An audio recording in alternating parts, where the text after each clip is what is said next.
اللعين الرجيم بسم الله الرحمن الرحيم الحمد لله الأول بلا أول كان قبله ولا آخر بلا آخر يكون بعده الذي قصرت عن رؤيته أبصار الناظرين وعجزت عن نعته أوهام الواصفين الذي ابتدع بقدرته الخلق ابتداء واخترعهم على مشيته اقتراء ثم سلك بهم طريق إرادته وبعثهم على سبيل محبته والصلاة والسلام على الأول العدد وصاحب الأبد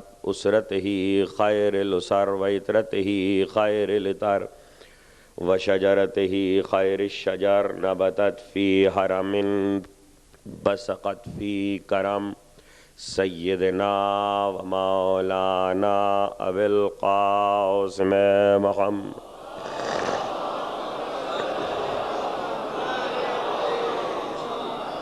وأهل بيته الطيبين الطاهرين المعصومين المظلومين الذين ذهب الله عنهم الرجس وطهرهم تطهيرا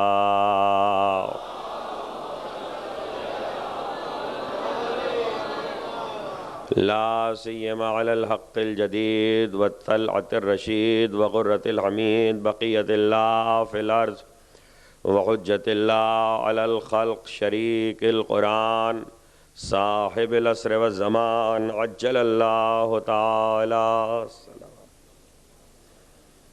صلوات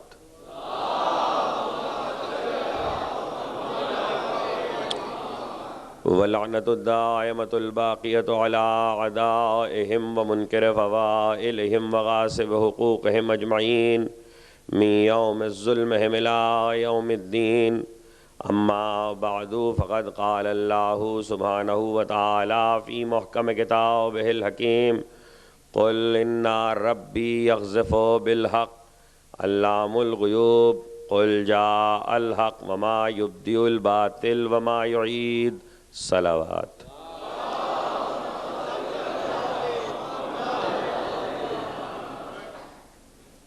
ایک بار اور سب مل کے بلند آواز سے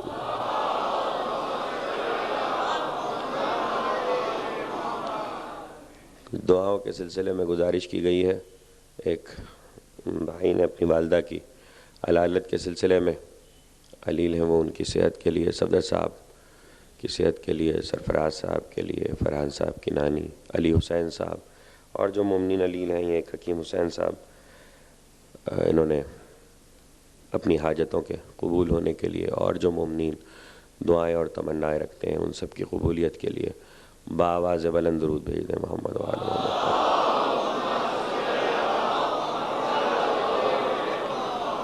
اگرچہ آپ حضرات بہت قریب تشریف فرمائیں لیکن ذرا سا تھوڑا سا زحمت فرما لیں اور درمیان کے فاصلوں کو کم کرتے ہوئے آگے بڑھائیں.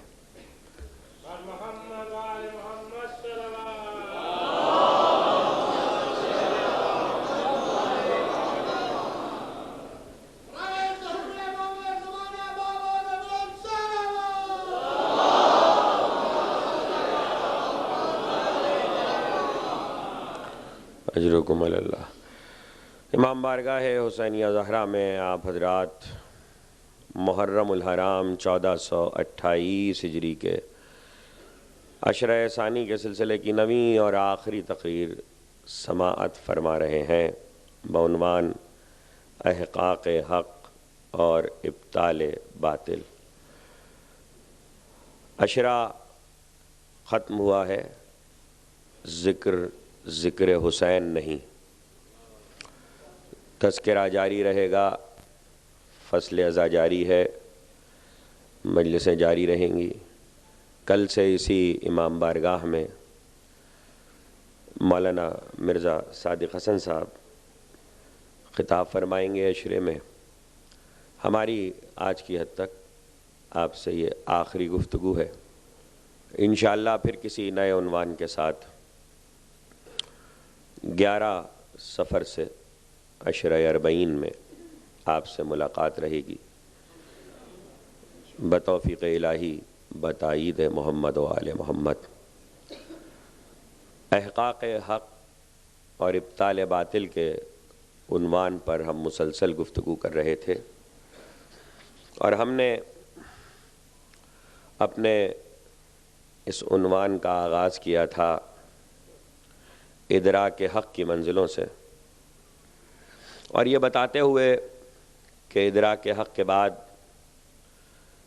کب کب احقاق حق انسان پر فرض ہو جایا کرتا ہے، اور احقاق حق کی تاریخ میں وہ کون سے دانشور، اہل بیت کے چاہنے والے، شاعران اہل بیت، مداح اہل بیت، علماء، صاحبان علم، صاحبان قلم، ایک جائزہ ہم نے آپ کی خدمت میں پیش کیا، اس لیے کہ ظاہر ہے کہ 9 یا 10 تقریروں میں 1400 سال کے احقاق حق کی تاریخ تو نہیں سما سکتی۔ مقصود عنوان رکھنے کا عام طور پر یہ ہوتا ہے کہ ایک تو یہ احساس دلایا جائے کہ ذکر آل محمد کتنے پہلوؤں سے ہو سکتا ہے، اور دوسرے یہ کہ اگر کوئی عنوان رکھا گیا ہے تو اس کی طرف توجہ دلائی جائے۔ احقاق حق وقت کی ضرورت ہے۔ جس اہل بیت کے چاہنے والے کو نے جب ضرورت محسوس کی، جس عہد میں، جس دور میں کہ اب احقاق حق کرنا چاہیے، اس نے اپنے فریضے کو انجام دیا، اور یہ احقاق حق کی ضرورت اس وقت تک باقی رہے گی کہ جب تک حق جدید اپنا جلوہ نہیں دکھا دیتا، اور ہم اور آپ سب اسی حق جدید کے انتظار میں ہیں، اس لیے کہ وقت کی حجت، وقت کا امام مذہب اہل بیت میں عقیدے کا بنیادی رکن ہے۔ مذہب کے سارے ارکان پر عقیدہ ہو، لیکن وقت کی حجت پر عقیدہ نہ ہو تو وہ عقیدہ نامکمل ہے۔ اسی لیے معرفت زمانے کے امام کی واجب کی گئی، تاکہ زمانے کے امام کو پہچانو۔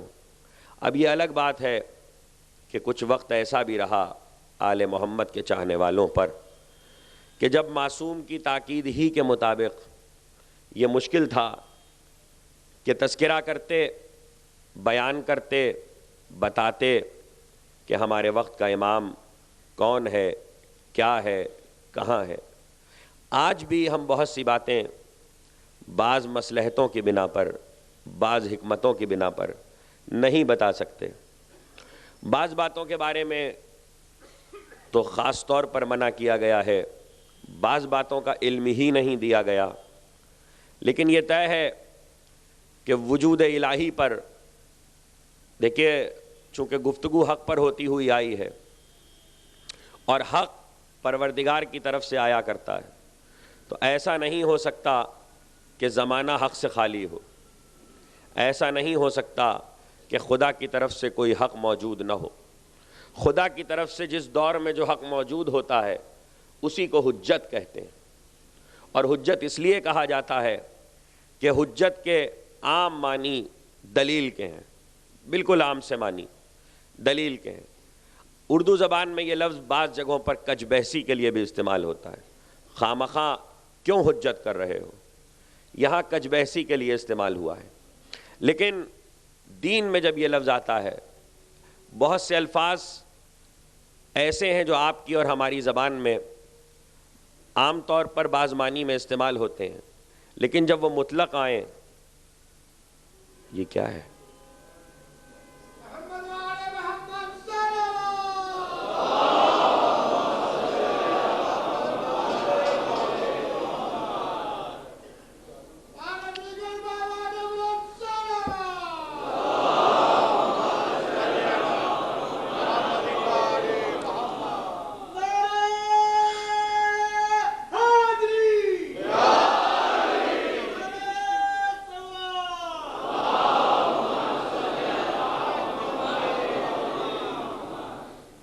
یوں تو لفظ عام زبان میں بہت سوں کے لیے استعمال ہوتا ہے اور بہت سے معنی دیا کرتا ہے، لیکن لفظ اگر مطلق استعمال ہو رہا ہو تو اس کا اطلاق صرف اسی پر ہوگا جس کے لیے وہ لفظ پروردگار عالم نے مخصوص کر دیا ہے۔ ایسا ہی ایک لفظ حجت بھی ہے۔ اگر یہ لفظ مطلق استعمال کیا جائے تو اس کے معنی امام وقت کے ہیں، اور اسی لیے جب یہ لفظ استعمال ہو تو بہت آسان ہے۔ یہ الگ بات ہے کہ ایک وقت آل محمد کے چاہنے والوں پر ایسا بھی آیا کہ جب وہ لفظ حجت بھی نہیں استعمال کر سکتے تھے اپنے وقت کے امام کے لیے، تو ایسی صورت میں جب انہیں ایک دوسرے سے قول امام کو نقل کرنا ہوتا تھا یا اپنے امام کی بات کو پہنچانا ہوتا تھا تو وہ کہا کرتے تھے قال العالم، عالم نے کہا۔ یہاں ہر چاہنے والا یہ سمجھ جاتا تھا کہ یہاں عالم سے مراد ہر عالم نہیں ہے، بلکہ جب مطلق لفظ عالم آ گیا تو اب اس سے مراد وقت کا امام ہے، فرزند رسول ہے۔ اسی طرح آج کے دور میں لفظ حجت زیادہ آسانی کے ساتھ استعمال ہوتا ہے، اس لیے کہ حضرت حجت کے بعض نام ایسے بھی ہیں جن کے احترام کے خاص قوانین ہیں، اور وہ قوانین معصوم کی طرف سے ہی مرتب کیے گئے ہیں اور ان کا لحاظ کرنا چاہیے۔ اور چونکہ درود میں شامل ہے اس وجہ سے بھی کہ آل رسول ہیں، اور اس وجہ سے بھی کہ وقت کا ہادی ہے۔ یہ ساری گفتگو چونکہ گزشتہ تقریروں میں ہم بہت سارے مطالب عرض کر چکے ہیں، تو ظاہر ہے کہ ہم اپنی منزل تک آتے آتے دو چار جملے کہہ دیں تاکہ آج کے بیان کو ہم کامل کر دیں۔ چونکہ درود میں وقت کی حجت شامل ہے، اس لیے صرف درود میں شامل نہیں ہے، بلکہ جو درود آپ کی زبانوں سے پیغمبر تک پہنچ رہا ہے اس کا حتمی وسیلہ حضرت حجت ہے۔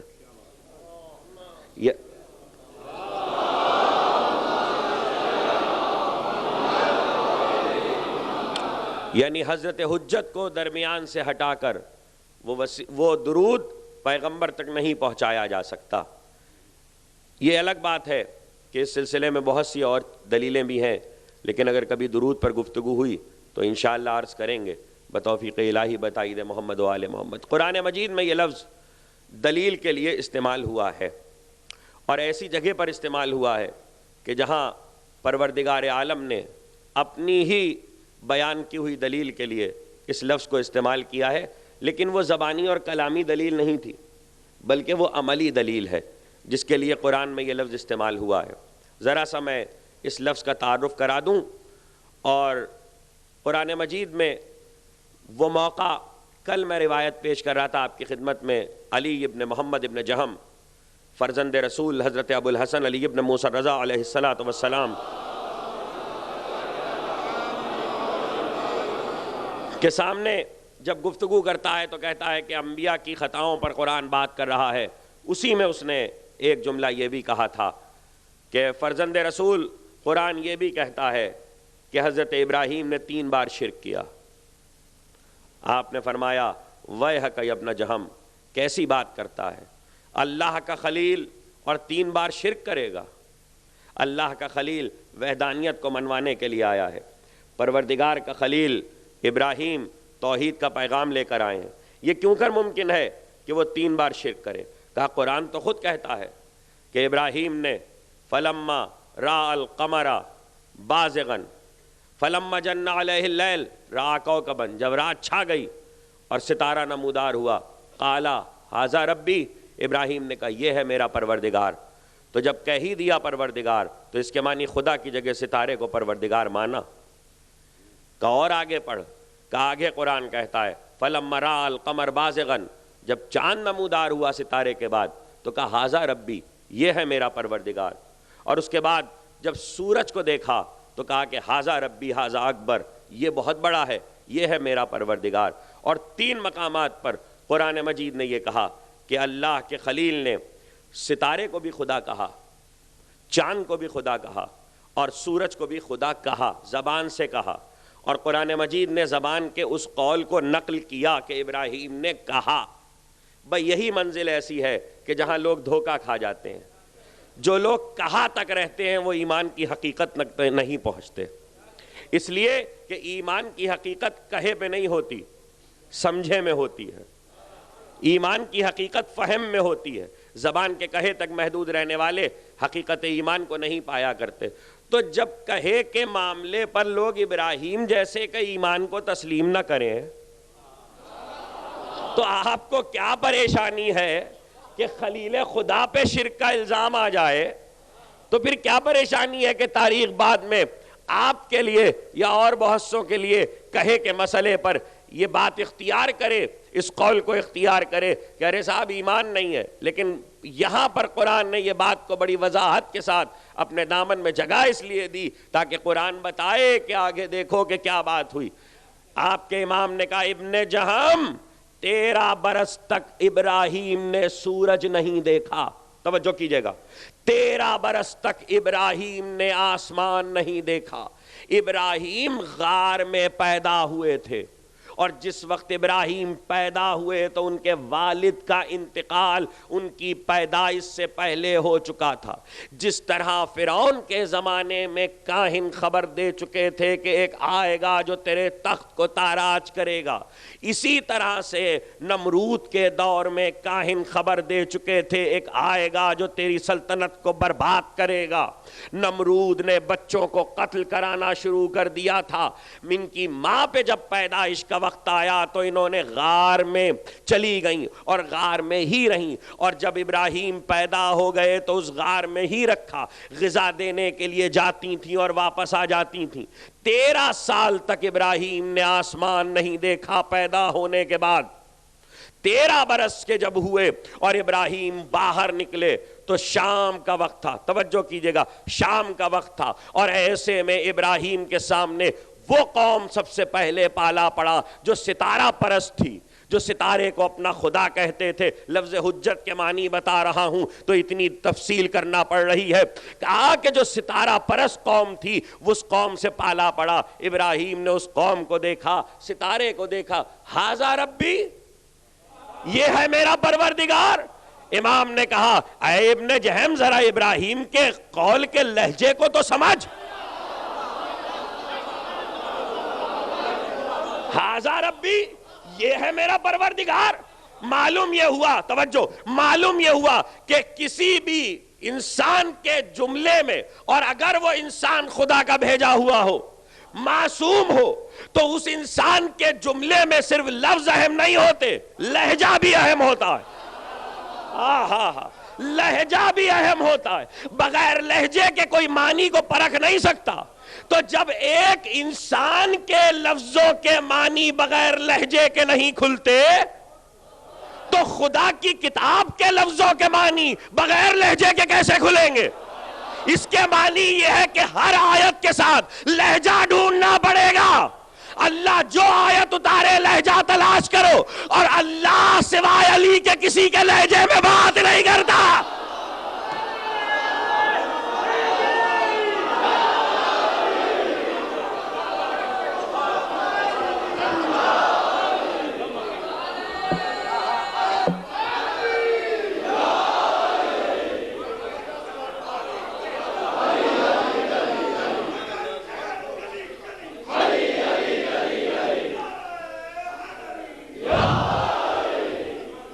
جزاکم اللہ، جزاکم اللہ، اجرکم علی اللہ۔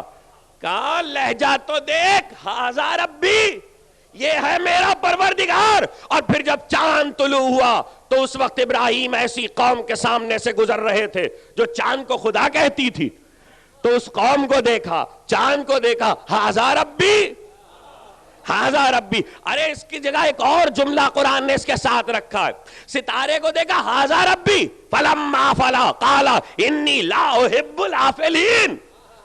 جب وہ ڈوب گیا تو ابراہیم نے کہا میں ڈوبنے والوں کو پسند نہیں کرتا، میں ڈوبنے والوں کو پسند نہیں کرتا، انی لا احب الآفلین۔ اب کیا کروں، ایک باریک سی بات ہے، آپ کے حسن سماعت پہ بھروسہ کرتے ہوئے آپ کے حوالے کر دوں۔ انی لا احب الآفلین، ابراہیم نے کہا میں ڈوبنے والے کو پسند نہیں کرتا، ستارہ ڈوب گیا۔ ابراہیم تمہیں کہنا چاہیے تھا انی لا احب الآفل، آفلین، واحد نہیں جمع،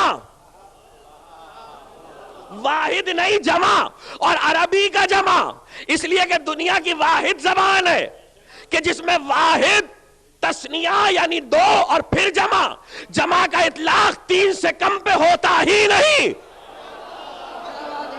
ابراہیم نے جمع کا صیغہ استعمال کیا۔ میں ڈوبنے والوں کو پسند نہیں کرتا، میں ڈوبنے والوں کو پسند نہیں کرتا۔ ابراہیم کی نظر میں کیا ہے جو آپ سمجھے میں اس کا ذمہ دار نہیں ہوں، جو میں کہہ رہا ہوں اس کا ذمہ دار ہوں۔ ابراہیم نے تاریخ نبوت کو سمیٹا اور جملہ کہا میں ڈوبنے والوں کو پسند نہیں کرتا۔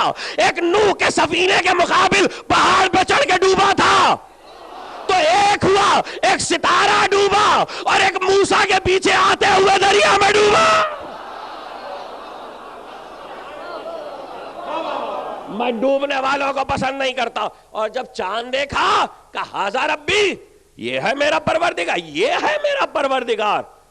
اور اس کے بعد آگے بڑھے تو سورج صبح ہو چکی تھی جب سورج پرستوں کے سامنے سے گزرے۔ 3 قومیں ابراہیم کے شہر میں پائی جاتی تھیں۔ کہا ھذا اکبر ھذا ربی، یہ میرا پروردگار ہے۔ ابراہیم یہ کیا کر رہے ہو؟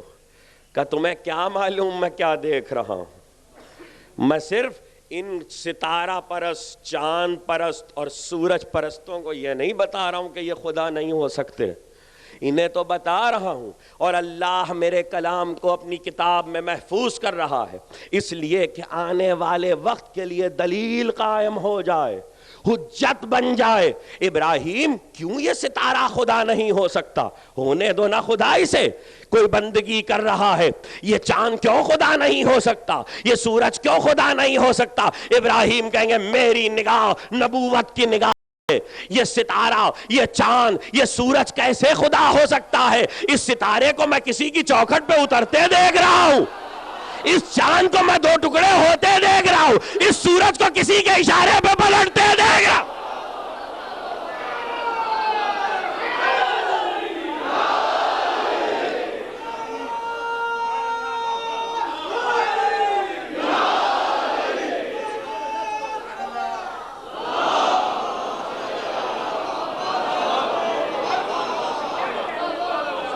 ابن جہم نے کہا فرزند رسول تو کیا یہ دل سے نہیں کہا تھا؟ کیا ابراہیم نے یہ دل سے نہیں کہا تھا؟ ایمان نہیں لائے تھے، شرک نہیں کیا تھا؟ کہا تیری بات کا جواب اگلی آیتوں میں موجود ہے، تو یہاں رک کیوں گیا سورج کے معاملے پہ؟ آگے تو بڑھ۔ اس نے کہا کہ مولا آگے کون سی آیتیں؟ کہا پڑھنا شروع کرو۔ کوئی قاری ہے، کوئی حافظ ہے دربار میں؟ بہت سے حافظ تھے، کمی کیا تھی؟ آگے کی آیتوں کو پڑھنا شروع کیا۔ 3 آیتیں نہ گزری تھیں کہ چوتھی منزل پر ایک بار حافظ نے آیت پڑھی، تلکا حجتنا آتیناہا ابراہیم علی قومہ۔ امام نے کہا ٹھہر جاؤ، آیت کیا کہہ رہی ہے؟ تلکا حجتنا آتیناہا ابراہیم علی قومہ، یہ ہماری سکھائی ہوئی حجت تھی جو ابراہیم نے قوم کے سامنے پیش کی، یہ ہماری سکھائی ہوئی دلیل تھی۔ یہاں قرآن نے لفظ کو صاف کر دیا کہ ہم دلیل جب سکھاتے ہیں تو کلام میں شرک نہیں ہوا کرتا۔ کبھی کبھی دلیل دینے کے لیے شرک آمیز کلام کہنا پڑتا ہے، لیکن کوئی شرک آمیز کلام کہنے سے مشرک نہیں ہو جاتا، اس لیے کہ کلام کا شرک خدا کے ہاں نہیں دیکھا جاتا، وہ تو دلوں کا حال دیکھتا ہے۔ اور یہ ہماری سکھائی ہوئی دلیل تھی، یعنی دلیل ہم نے سکھائی ہے۔ یہاں لفظ حجت خدا نے استعمال کیا، پریکٹیکل حجت ہے، یہ قول نہیں ہے۔ ابراہیم عمل کر رہے ہیں، ھذا ربی، یہ عمل ہے، قول نہیں ہے۔ معلوم یہ ہوا کہ حجت عمل میں ڈھلتی ہے، تو حجت ہوتی ہی خدا کی طرف سے ہے۔ اگر عمل میں ڈھلے تو نبی پہ اتارے، اگر پیکر میں ڈھلے تو مجسم اترے پروردگار کی طرف سے۔ اب جو مجسم حجت اترے گی، یاد رکھیے گا کہ وہ حجت جو خدا کی طرف سے پیکر بن کے اتر رہی ہے، اس کا ہر عمل دلیل ہے۔ اس کے حجت ہونے کے معنی کیا ہے؟ اس کا ہر عمل دلیل ہے، اس کا ہر قول دلیل ہے۔ کس بات پر؟ ابراہیم نے کاہے پہ دلالت کی؟ توحید خدا پہ، توحید الہی پہ۔ ایک درمیان میں ایک بڑا عجیب سا گوشہ آ گیا فکر کا. توحید الہی پہ ابراہیم نے دلیل قائم کی. معلوم یہ ہوا کہ حجت دلیل بنتی ہے توحید خدا میں.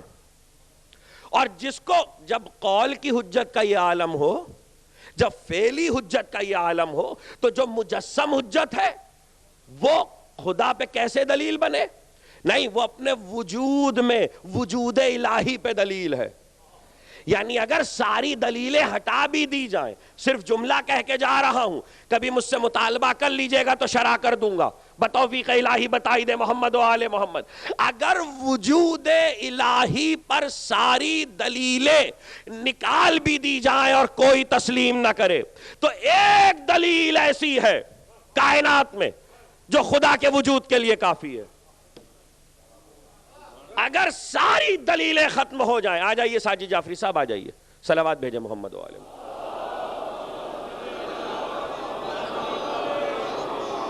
ایک مرتبہ سب مل کے بآواز بلند.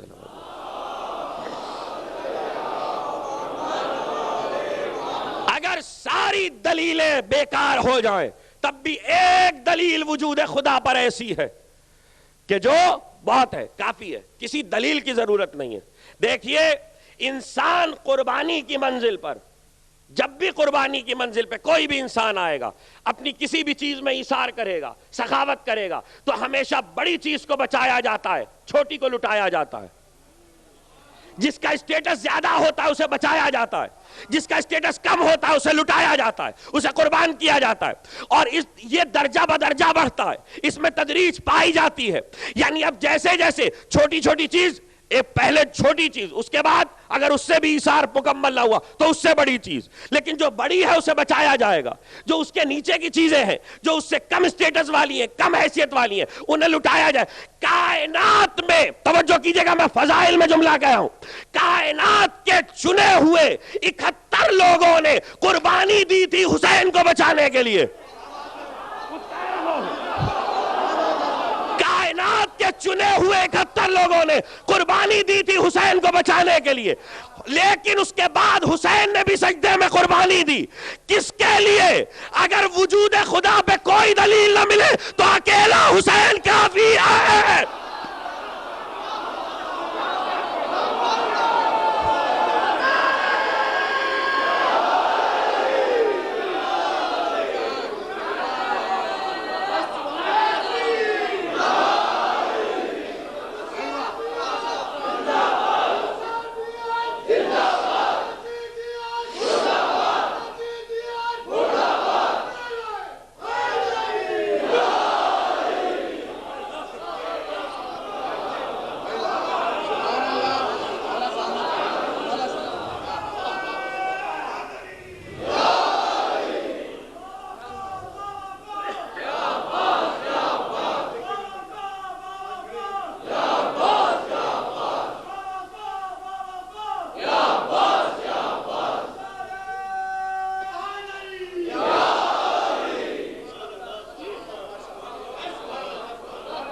میرے بھائی کہہ رہے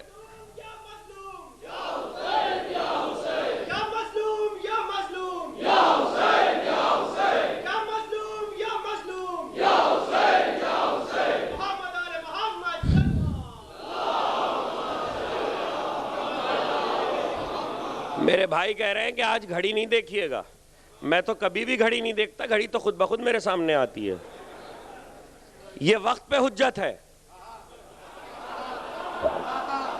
حضور, یہ وقت پہ حجت ہے.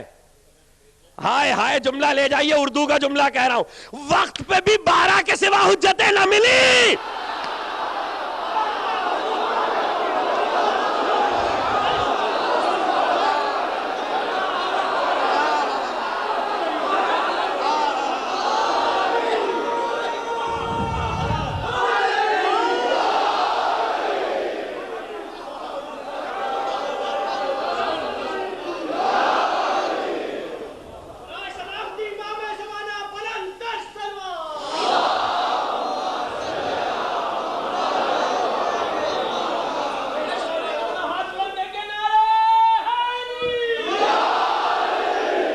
خدا آپ کو جزائے خیر دے.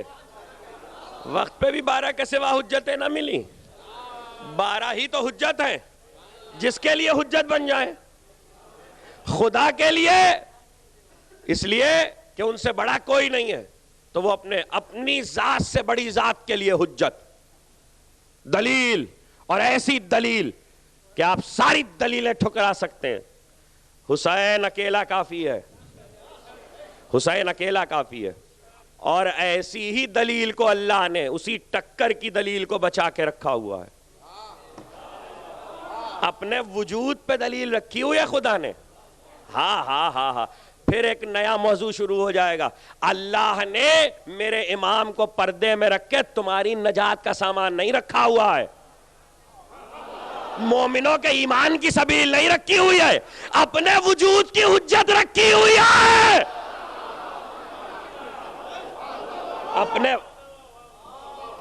اپنے وجود کی حجت کو رکھا ہے، اس لیے کہ وہ ہر دور میں وجود الہی پہ ایک حجت ضروری ہے۔ وہ تو جب آئے گا تو دیکھ لینا کہ تمہاری حجتوں کا کیا حال ہوتا ہے۔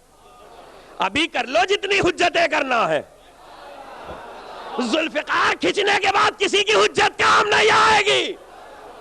جس کو حجت کرنا ہے ابھی حجت کر لے، جب آخری بار ذوالفقار کھچے گی پھر کیسی حجت۔ اور حجت کی تعریف ہمارے مسلک میں یہ ہے، الحجت قبل الخلق وما الخلق وبعد الخلق۔ قیامت ہے، قیامت، اگر صرف اس تعریف پہ لوگ غور کر لیں، حجت کی تعریف ہے الحجت قبل الخلق ما الخلق وبعد الخلق۔ حجت وہ ہوتی ہے جو خلق سے پہلے ہو، خلق کے ساتھ ہو، خلق کے بعد ہو۔ لفظ خلق رکھا ہوا، لفظ خلق، اور لفظ خلق سے خدا خالق ہے۔ خدا ہمیں خلق کر رہا ہے، لیکن صاحبان علم تشریف فرما ہے، آپ بھی عرب ملک میں رہتے ہیں، اللہ کے لیے بہت سے نام استعمال ہوتے ہیں، اور بہت سے نام اس کی ذات کے لیے پکارے جاتے ہیں۔ قرآن نے کہا اچھے ناموں سے پکارو، خوبصورت ناموں سے پکارو۔ اچھا تو دو نام ہیں، ایک باری ہے، ایک خالق ہے۔ ایک باری ہے بے الف رے یہ حمزہ، اور دوسرا ہے خالق، دونوں کے معنی پیدا کرنے والا۔ لیکن عجیب سی بات ہے، اگر دونوں کے ایک ہی معنی ہو تو خدا کا ایک نام عبس ہو جائے گا، اور جو عبس ہو وہ خدا کے ساتھ نہیں ہوتا۔ اس کے معنی یہ ہے کہ دونوں کے معنی میں کوئی نہ کوئی فرق ضرور ہے۔ باری بھی پیدا کرنے والا، خالق بھی پیدا کرنے والا، لیکن ایک بہت باریک سا فرق ہے، اور وہ فرق یہ ہے کہ حضرت صادق آل محمد امام جعفر صادق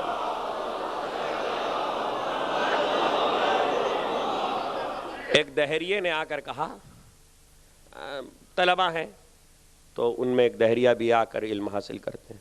ایک دن وہ ایک شیشہ لے کر آیا، جار شیشے کا، اور اس میں کچھ مخلوق خدا تھی، پانی بھی تھا، کچھ مٹی بھی تھی۔ اس نے کہا آپ کہتے ہیں آپ کا خدا خالق ہے، پیدا کرنے والا ہے؟ کہا کہ ہاں۔ کہا تو میں بھی خالق ہوں۔ کہا تو کیسے خالق ہے؟ کہ دیکھیے میں نے اس شیشے میں پانی اور مٹی کو رکھ چھوڑا، اور کچھ دن بعد اس میں کیڑے پیدا ہو گئے، تو میں ان کیڑوں کا خالق ہوں۔ امام سے آ کے کہہ رہا ہے۔ امام نے کہا ٹھیک ہے تو ان کیڑوں کا خالق ہے، لیکن ایک بات طے ہے، تو ان کیڑوں کو خلق کرنے کے لیے پانی اور مٹی کا محتاج ہے۔ تو ان کیڑوں کی خلقت کے لیے پانی اور مٹی کا محتاج ہے۔ میرا پروردگار کسی شے کو پیدا کرنے کے لیے کسی شے کا محتاج نہیں ہے۔ بھائی یہی فرق ہے جو خالق میں اور باری میں ہے۔ میں نے فرق سمجھا دیا، یہی فرق ہے جو خالق میں اور باری میں ہے۔ خالق اس وقت آتا ہے جب خلقت کا کوئی نمونہ موجود ہو اور اس نمونے پر کسی کو پیدا کیا جائے تو اسے کہتے خالق، یعنی خدا نمونے رکھتا ہو اور پھر کسی کو خلق کرے تو وہ ہے خالق۔ اور جہاں کوئی نمونہ نہ ہو اور اس سے پہلے خلق کرے تو اس وقت خدا کی صفت خالق نہیں پکاری جائے گی، اسے باری کہا جائے گا۔ اب میں کیا کروں اگر اللہ کا رسول آواز دے کہ جب کچھ نہ تھا عالم ہو تھا، سوائے ذات خدا کے کچھ نہ تھا، تو اس نے ہمارے انوار کو پیدا کیا۔ ہمارے انوار کو پیدا کیا. یہ کون کہہ رہا ہے؟ اللہ کا رسول. اس لیے کہ سب سے پہلے انوار اہل بیت پیدا ہوئے. تو یاد رکھیے گا انوار اہل بیت اس وقت پیدا ہوئے جب خلقت کا کوئی نمونہ نہیں تھا. باقی کائنات اس وقت پیدا ہوئی جب خلقت کے نمونے میں انوار اہل بیت تھے. تو یاد رہے ساری کائنات کے لیے خدا خالق ہے، اہل بیت کے لیے باری ہے.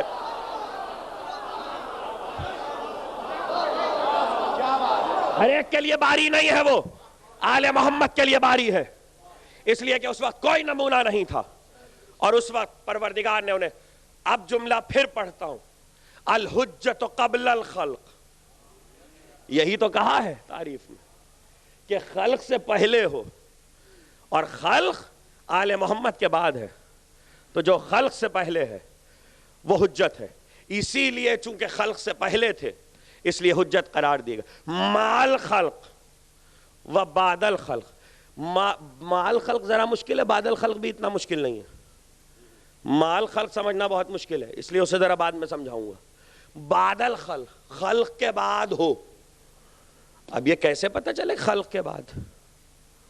اس لیے کہ خلق کے بعد لفظ خلق کا اطلاق کہاں کہاں ہو رہا ہے؟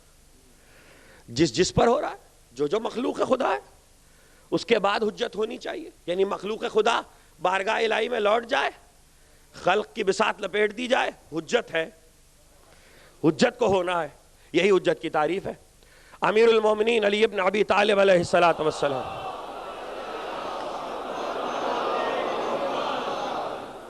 آور حمدانی آخری وقت ہے، اور اشارہ کیا تھا میں نے گزشتہ کسی تقریر میں، آج پورا واقعہ سنا رہا ہوں. آخری وقت ہے آور حمدانی کا اور مولا پہنچے عیادت کے لیے. اس میں کا واقعے کا آخری حصہ مولا کے شعر کے ساتھ بہت مشہور ہے، لیکن واقعہ پورا بہت کم پڑھا جاتا ہے. ایک بار آور کے سرحانے پہنچے اور کہا یا اخ الحمدان، اے آور حمدانی یہ چہرہ پیلا کیوں پڑا ہوا ہے، رنگت زرد کیوں ہے؟ کہا مولا موت کا خوف ہے. اب میں تبصرہ نہیں کر سکتا، شرح بھی نہیں کر سکتا، صرف جملے سنا رہا ہوں آپ کو. کہا مولا موت کا خوف ہے. ایک بار آور کے چہرے کو دیکھا، کہا آور میرے ہوتے ہوئے بھی موت سے ڈرتے ہو؟ آور میرے ہوتے ہوئے بھی موت سے ڈرتے ہو؟ تو وہ بھی تو علی کا صحابی ہے نا، اس نے بھی تو علی کی بزم دیکھی ہے، اس نے بھی تو علی سے علم حاصل کیا. اس نے کہا مولا موت سے بھی تو آپ ہی نے ڈرایا ہے. اللہ اکبر، اللہ اکبر. کہا مولا موت سے بھی تو آپ ہی نے ڈرایا. علی مسکرائے، علی مسکرائے اور اس کے بعد وہ ارشاد فرمایا جو ارشاد بہت مشہور ہے. کہا سنو آور حمدانی، کوئی مومن اور منافق نہیں مرتا، لیکن یہ کہ اس کے بالی پہ علی ہوتا ہے اور اس کی قبر میں علی آتا ہے. اچھا، مولا نے کہا جھوٹ تو ہو نہیں سکتا، ہے تو سچ. اب میں آپ سے ایک سوال کر لوں، جتنے لوگ آئے ہیں سب کو مرنا ہے، چرند پرند، جنات، ویش و طیور، حشرات الارض. چلیے ہم انسانوں پہ بات کر لیں. فرض کیجئے دنیا کا آخری آدمی مرنے والا ہے، جو بالکل آخری ہے، یعنی اب اس کے بعد کوئی آدمی ہی نہیں ہے، مخلوق خدا میں کوئی ہے ہی نہیں، بس وہی آخری رہ گیا، وہ مرنے والا ہے. اور علی نے کیا کہا؟ جو مرے گا میں آؤں گا. اس کے معنی یہ کہ وہ آخری آدمی مر جائے گا، علی رہیں گے.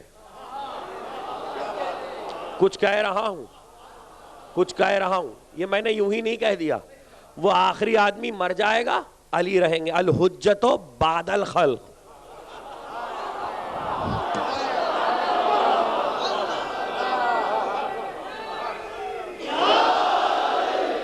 الحجت بعد الخلق، حجت خلق کے بعد بھی. اور خیر اگر کوئی مجھ سے دلیل ہی مانگ لے کہ آپ نے محض ایک واقعے کی بنیاد پر یہ کہہ دیا کہ لوگ مر جائیں گے اور علی رہیں گے، تو قرآن سے تو ثابت کیجئے. تو قرآن میں ایک بات تو طے ہی ہے کہ شب ہجرت علی اپنا نفس بیچ چکے. یہ تو طے ہے نا قرآن میں کہ شب ہجرت علی اپنا نفس خدا کو بیچ چکے، سودا ہو چکا، اس میں تو کوئی بحث نہیں ہے. اب قرآن مجید کی ایک آیت پڑھ رہا ہوں وما عندکم ینفد وما عند اللہ باق. اللہ کی مرضیاں علی کے پاس، علی کا نفس خدا کے پاس. اور قرآن کہہ رہا ہے وما عندکم ینفد وما عند اللہ باق. جو کچھ تمہارے پاس ہے ختم ہو جائے گا، جو خدا کے پاس ہے باقی رہے گا. قرآن کہہ رہا ہے، قرآن کہہ رہا ہے جو خدا کے پاس ہے وہ باقی رہے گا. تو اب علی اپنا نفس خدا کو دے چکے. اب یاد رکھنا جب بھی کلو نفس ذائقۃ الموت کی آیت پڑھو تو علی کو اس سے باہر رکھنا.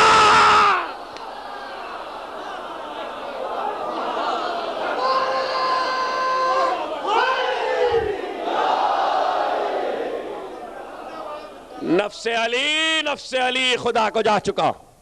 الحجت بعد الخلق. بہت آسان تھا دونوں مرحلے. مرحلہ تو یہ مشکل ہے. الحجت مع الخلق، حجت خلق کے ساتھ. دیکھیے ایک معیت ہوتی ہے حصی کہ آپ صرف اس کا احساس کر سکتے ہیں. نحن اقرب من حبل الورید، خدا شہرک سے زیادہ قریب ہے. یہ بھی مائیت ہے، لیکن یہ اس طرح کی نہیں ہے کہ نعیم صاحب میرے پہلو میں بیٹھے ہیں. اس مائیت میں اور اس مائیت میں فرق ہے. یہ مائیت آپ ان کے پہلو میں، وہ ان کے پہلو میں. یہ مائیت وجودی ہے. یہ مائیت جو خدا کی ہے یہ مائیت حصی کا مکمل اطلاق نہیں ہوتا، لیکن سمجھنے کے لیے یعنی صرف احساس ہو سکتا ہے. الحجت مع الخلق، حجت خلق کے ساتھ ہے. اور لفظ آیا ماں کا، یعنی حجت خلق کی مائیت میں ہے. اچھا ذرا سا خلق تو سمجھ لیں. یہ خلق میں بھی ہوں، خلق آپ بھی ہیں، خلق کراچی والے بھی ہیں، خلق لکھنؤ والے بھی ہیں، خلق نیو یارک والے بھی ہیں، خلق لندن والے بھی ہیں، خلق زمین کے نیچے والے بھی ہیں، خلق آسمان کے اوپر والے بھی ہیں، خلق جنات بھی ہیں، خلق ہوا میں اڑتے ہوئے پرندے بھی ہیں. معلوم ہوا کہ خلق کا اطلاق تو خدا کی ہر مخلوق پہ ہوتا ہے. اور تعریف کری الحجت مع الخلق، حجت خلق کے ساتھ ہوتی ہے. ساتھ ہوتی ہے کون سی خلق کے ساتھ؟ کراچی والی خلق کے ساتھ، لکھنؤ والی خلق کے ساتھ، دبئی والی خلق کے ساتھ، نیو یارک والی خلق کے ساتھ، لندن والی خلق کے ساتھ، فضا والی خلق کے ساتھ، ملایالہ والی خلق کے ساتھ، جنت کی خلق کے ساتھ، تحت الثری کی خلق کے ساتھ. حجت کون سی خلق کے ساتھ ہوتی ہے؟ اور اسے بھی رہنے دیجئے. اس وقت دبئی میں کتنی مجلسیں ہو رہی ہیں اور کتنے لوگ موجود ہیں. مجلس کو بھی چھوڑ دیجئے، ایمان کے دائرے سے تھوڑا باہر آ جائیے. کتنے لوگ موجود ہیں. خلق میں ایمان کی بات نہیں ہے، حجت خلق کے ساتھ ہوتی ہے. کتنے ایک سڑک پہ چل رہا ہے، ایک گھر میں بیٹھا ہے، ایک کھانا کھا رہا ہے، ایک سو رہا ہے، ایک مجلس میں بیٹھا ہے، حجت خلق کے ساتھ ہے. اس کے معنی سونے والے کے ساتھ بھی حجت ہے، کھانا کھانے والے کے ساتھ بھی حجت ہے، چلنے والے کے ساتھ بھی حجت ہے، بات کرنے والے کے ساتھ بھی حجت ہے، مجلس میں موجود ہونے والے کے ساتھ بھی حجت ہے. یہ تو بڑی حیرانی کی بات ہے. آپ تو بہت آسانی سے اس لیے سن رہے ہیں کہ آپ کے عقیدے میں ہے. آپ تو اس لیے سن رہے ہیں کہ آپ کے ایمان و عقیدے کا حصہ ہے. لیکن اگر ایمان و عقیدے کا حصہ نہ ہو تو اس کا سمجھنا تاریخ کی بنا پہ بڑا مشکل ہے. لیکن تاریخ میں اس کا ثبوت موجود ہے کہ حجت مع الخلق، یعنی حجت خلق کے ساتھ ہوتی ہے. اور اس کی دلیل بھی قرآن سے موجود ہے. دو واقع تاریخ علی میں ایسے ہیں. ظاہر ہے کہ میں چونکہ حضرت حجت کی ذات کو سمجھانا ہے اس لیے مثال علی سے لینا پڑے گی. دو واقع تاریخ علی میں ایسے ہیں، ایک حیات رسول کا، ایک جنگ صفین کا، جس نے یہ ثابت کیا کہ الحجت مع الخلق، حجت خلق کے ساتھ ہوتی ہے. رسول کی حیات کا جو واقعہ ہے وہ میری روایتوں کا نہیں ہے، اسے میرے مسلک کے راویوں نے روایت نہیں کیا. رسول کی زمانے کا ظاہری حیات کا جو واقعہ ہے اس کو عالم اسلام نے روایت کیا ہے کہ رمضان کا مہینہ ہے اور شام کا وقت ہے. مسجد نبوی میں افطار کے بعد کچھ لوگ علی کے پاس آئے ہیں اور ایک نے آ کر کہا کہ مولا کل آپ میرے ساتھ افطار کریں گے، میں آپ سے وعدہ لینا چاہتا ہوں. اب واقعہ آپ نے بہت سنا ہوگا، مجھے تو اپنی دلیل دینا ہے. میں آپ سے وعدہ لینا چاہتا ہوں کل کا افطار میرے ساتھ ہوگا. کہا کہ ہاں ہم آئیں گے، ہم افطار تمہارے ساتھ کریں گے. وہ وعدہ لے کے گیا. دوسرا آ گیا. پہلا وعدہ سلمان نے لیا تھا, دوسرا وعدہ لینے ابو ذر آ گئے. ابو ذر نے کہا کل افطار آپ ہمارے ساتھ کریں گے. کہا کہ ہاں ہم آئیں گے. اس کے بعد مقداد نے وعدہ لیا اور آئے. عالم اسلام کی روایتیں کہتی ہیں 40 افراد نے وعدہ کیا علی سے, اور علی نے سب سے وعدہ کر لیا. تاریخ لکھ رہی ہے کہ علی نے وعدہ کیا, تو تاریخ کو علی کے وعدے پہ کوئی حیرت نہیں ہے. تاریخ کو علی کے وعدے پہ کوئی حیرت نہیں ہے.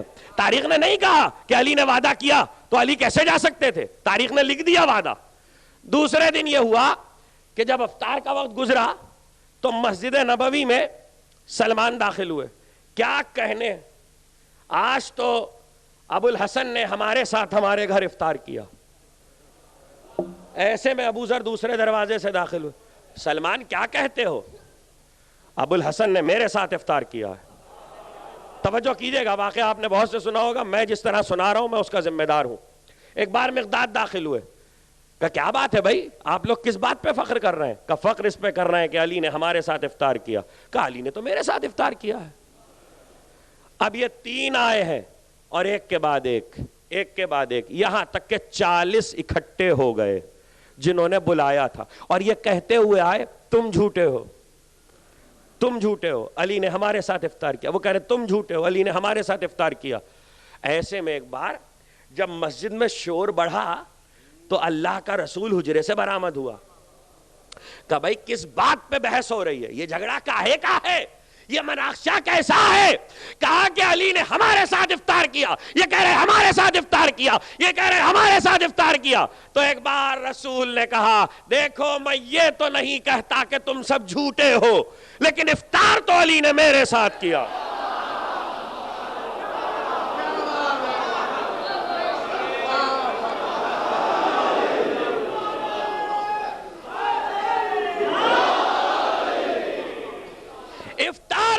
توجہ, افطار تو علی نے میرے ساتھ کیا. اب پیغمبر کی بات سن کے صحابہ خاموش ہو گئے. ایسے میں ایک بار زہرا کے حجرے کا دروازہ کھلا, حسنین باہر آئے. کہ نانا سچے آپ بھی ہیں, مگر بابا جان نے افطار تو آج ہمارے ساتھ کیا ہے. ایک بار جیسے ہی بچوں نے یہ کہا, اللہ کا فرشتہ سید الملائکہ نازل ہوا, جبریل, اور کہتا ہوا اے میرے حبیب خدا آپ کو سلام کہتا ہے. کہ میرے پالنے والے کو میرا سلام کہنا. کہ خدا کہتا ہے میرے حبیب سے کہنا سچے تم بھی ہو, لیکن وقت افطار علی میرے پاس تھے.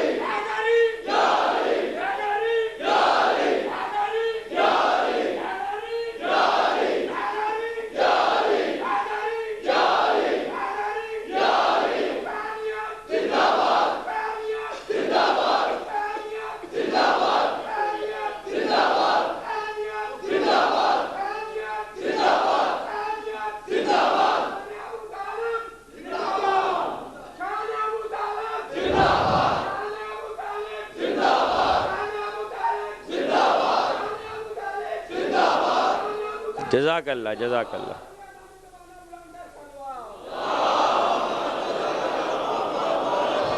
ابھی تو میں ایک واقعہ دلیل میں سنا رہا ہوں عالم اسلام کی تاریخ سے.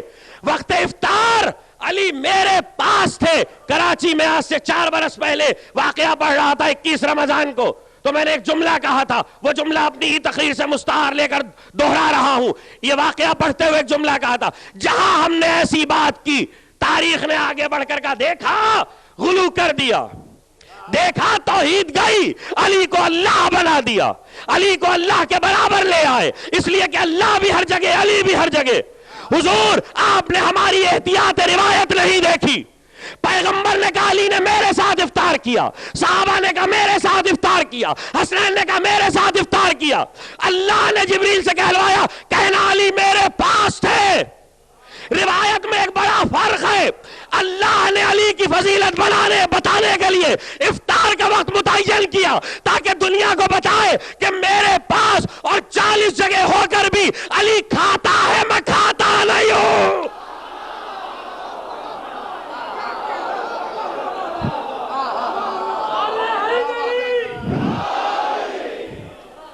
آل محمد کے کھانے پینے نے خدا کی توحید بچائی ہوئی ہے۔ کہاں بیٹھے ہیں؟ آل محمد کے کھانے پینے نے خدا کی توحید بچائی ہوئی ہے۔ مجھے یہ واقعہ نہیں سنانا تھا، یہ تو دلیل میں درمیان میں آیا، مجھے تو آگے بڑھ کے صفین کا واقعہ سنا۔ الحجت مع الخلق، حجت خلق معیت، حجت خلق کے ساتھ ہوتی ہے۔ تو اب ایک وقت میں کئی جگہ پر ہیں، کئی جگہ پہ 40 گنوائی نا، صفین میں تو عجیب کام ہوا۔ دیکھیے جب صفین کی جنگ شروع ہوئی ہے 6 مہینے جاری رہی ہے، 6 ماہ، اور جب صفین کی جنگ شروع ہوئی ہے تو سامنے کا لشکر جو آیا ہے وہ 1.5 لاکھ کا ہے۔ علی کا لشکر بروایت 70,000، بروایت 80,000، بہت بھی کسی نے لکھا تو 90,000۔ سامنے کے لشکر کو دیکھ کر علی کے لشکر پہ روب قائم ہو گیا، ہیبت ہو گئی لشکر کی۔ اب یہ میدان جنگ کی ایک نفسیات ہے جو آج کل کے دور میں نہیں سمجھی جا سکتی، اس لیے کہ اس وقت بہادروں کی جنگیں ہوتی تھیں یا بزدلوں کی ہوتی ہیں۔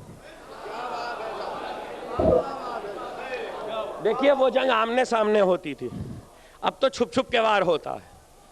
اور جملہ کہہ دوں، ہاں اس زمانے کی جنگ میں صرف ایک حربہ تھا جو چھپ کے استعمال ہوتا تھا، تلوار سامنے سے، نیزہ سامنے سے، تبر سامنے سے، بھالا سامنے سے، گرز سامنے سے، صرف ایک حربہ ایسا ہے جو چھپ کے کمی گاہ سے استعمال ہوتا تھا، وہ تھا تیر۔ اور تاریخ میرا یہ جملہ یاد رکھے کہ تاریخ اس بات کی گواہ ہے، آل محمد نے کبھی تیر استعمال ہی نہیں کیا۔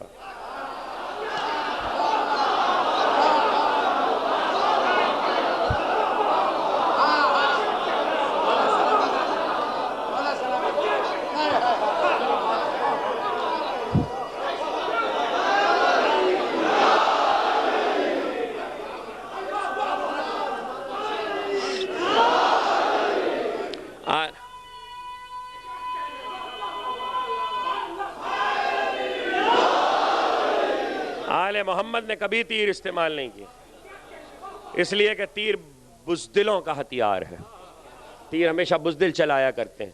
تو اس زمانے میں سامنے جنگ ہوتی تھی، جب لشکر آتے تھے دونوں طرف سے تو جس کا لشکر زیادہ ہوتا تھا اس دوسرے لشکر پہ ہیبت ہو جاتی تھی۔ اور یہ بھی کوئی نہ سمجھے کہ صفین میں 90,000 ہی صحیح تو علی کا لشکر مومنوں کا تھا۔ بہت سے لوگ اس بڑی غلط فہمی میں ہے، اجی حضور یہ صفین میں سب علی والے تھے، بھاگ کہاں گئے؟ بھائی یہی غلطی ہے، اس لیے کہ ایک ملک کا حاکم لڑنے کے لیے نکلا ہے، اور جب ملک کا حاکم لڑنے کے لیے نکلا ہے تو ملک میں جو جس عقیدے کا ہے وہ اپنے حاکم کے ساتھ جا رہا ہے، عقیدہ لے کے نہیں جا رہا ہے، حاکم کے عقیدے پہ نہیں ہے۔ وہ ظاہر ہے کہ ملک پہ حملہ ہوا یا ملک کی لڑائی ہے، آج بھی یہی ہوتا ہے، ہر ایک کوئی حاکم کے عقیدے پہ تو نہیں ہوتا۔ تو علی کے ساتھ جو سب ہیں وہ علی کے عقیدے پہ تھوڑی ہیں، علی کو امام تھوڑی مانتے۔ تو اب جو روب قائم ہوا، ہیبت قائم ہوئی، تو کمانڈر کا کام ہے، جو سالار ہوتا ہے اس کا کام یہ ہوتا ہے کہ اگر اس کی اپنی فوج پر خوف آ گیا ہے تو سب سے پہلے اس خوف کو دور کرے، یہ سالار کا کام ہوتا ہے۔ جب تک وہ اس خوف کو دور نہیں کر لے گا لڑائی شروع نہیں ہوگی، اس لیے کہ اگر عالم خوف میں لڑائی شروع ہو گئی تو فوج ہزیمت اٹھائے گی، فوج پسپا ہو جائے گی۔ یہ ہر سالار کا کام ہے، اس لیے سالار کو ہمیشہ بہادر ہونا چاہیے۔ ہائے ہائے ہائے، یعنی پورے لشکر پہ خوف بیٹھ جائے، سالار پہ خوف نہ بیٹھے، پورا لشکر بھاگ جائے سالار نہ بھاگے۔ علی جانتے ہیں کہ اگر اس وقت ان کے خوف کو دور نہیں کیا گیا، دیکھیے خوف کسی قسم کا بھی ہو سکتا ہے، بات بہت آگے بڑھ جائے گی اور تقریر بہت طولانی ہو جائے گی، خوف کسی قسم کا بھی ہو سکتا ہے، لڑائی کسی بھی بحاث کی ہو، صرف تلوار کی نہیں ہو سکتی ہوتی، لڑائی وہ بھی ہوتی ہے جو کلامی ہوتی ہے، لڑائی عقیدے کی بھی ہوتی ہے، لڑائی معرکہ ایمان کا بھی ہوتا ہے۔ یہ الگ بات ہے تلوار کی لڑائی ختم ہو گئی، ایمان کا معرکہ جاری ہے، ایمان کا معرکہ جاری ہے، اور فوج کے کمانڈروں کا کام یہ ہے کہ ایمان کا معرکہ چونکہ جاری ہے اس لیے اپنی فوج کے خوف کو دور کریں۔ اب سمجھ میں آیا کہ مجلسوں میں علی کی بہادری کیوں سنائی جاتی ہے.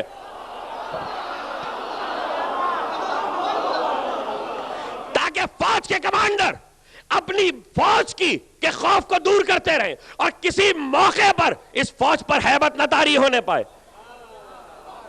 کہ مقابل کا لشکر تو بہت ہے. علی نے دیکھا، ایک بار نظر ڈالی لشکر پہ، کہا اچھا مالک اشتر 90 برس کا بوڑھا صحابی. مالک کی روایت ہے. مالک کہتا ہے، مالک ہے کون؟ مالک کے لیے علی کہتے ہیں جیسے میں رسول کے لیے تھا ایسے مالک میرے لیے. ارے علی کسی کے لیے کہہ دے، بہت بڑی بات ہے.